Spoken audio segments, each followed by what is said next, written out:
Hello and welcome to my long-awaited review of Top Gear Series 31. This Top Gear series began filming in May of last year and aired on the 14th of November that same year. The series once again featured the presenting trio of Chris Harris, Freddie Flintoff and Patrick McGuinness. It consisted of 5 episodes, was broadcast in 1080p HD, and there was no DVD release date as of yet. In episode 1, the trio travelled to Silverstone in 3 hardcore F1 inspired cars for a challenge against F1 drivers. Elsewhere, Paddy McGuinness paid tribute to Eddie Kidd with a Rolls Royce Dawn. In episode 2 then, and there was no track test in episode 1 and 2.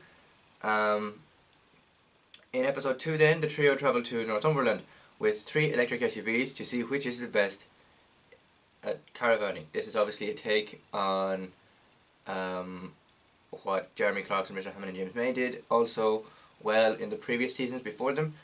And Harris tested the Lamborghini Huracan STO at Silverstone.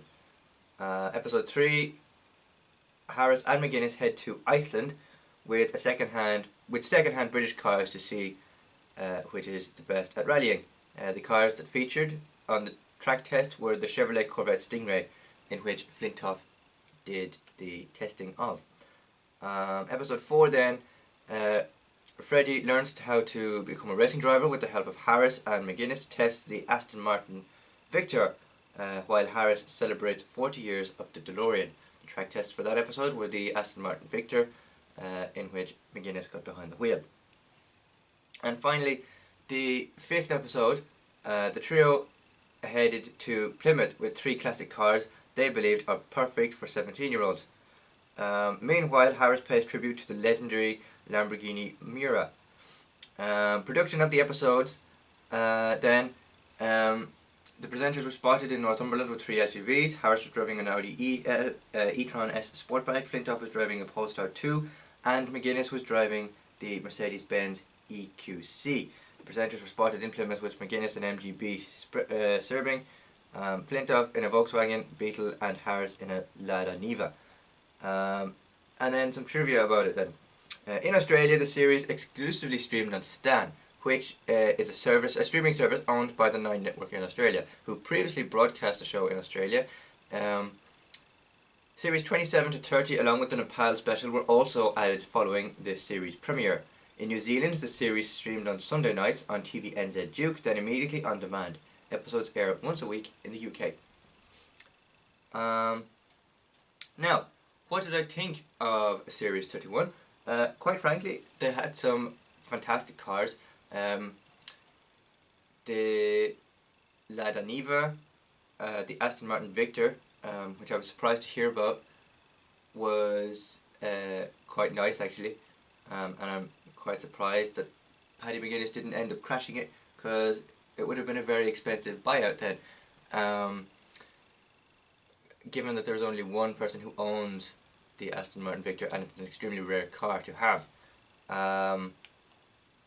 So yeah, it's a great series. I can't wait for Series 32 and what they get up to next. And where this goes on the rating scale,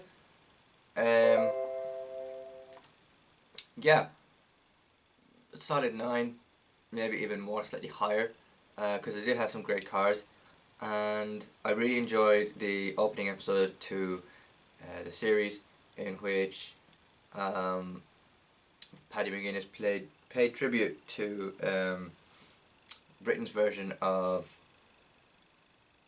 Knievel, Eddie Kidd, and that film that it did was quite nice as well. But let me know what you thought of Top Gear Series 31 in the comments below. I'd be happy to hear your thoughts. But that's it for my long-awaited Top Gear Series 31 review. Information as of filming this is from a variety of websites, of which I will leave in the description below. But if you want to see more content like this, please do consider subscribing and stick around for more. news on Top Gear, the Grand Tour, Who Wants to Be a Millionaire, and of course loads of other news in between. Thank you very much for watching, and I'll see you again very soon. Bye bye.